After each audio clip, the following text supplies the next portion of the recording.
మిర్చికి క్వింటాలకు 11,781 రూపాయలు ఇస్తాము, కొనుగోలు చేస్తాము అని చెప్పినారు క్వింటాలకు.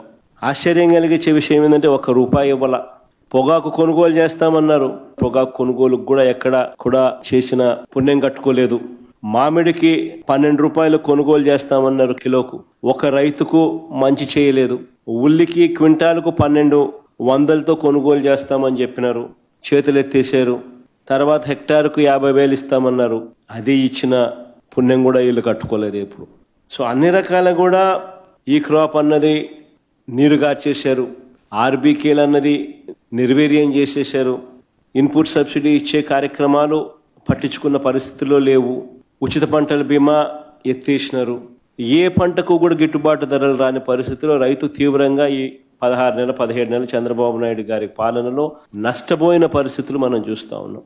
ఇవన్నీ మ్యాన్ మేడ్ కెలామిటీస్.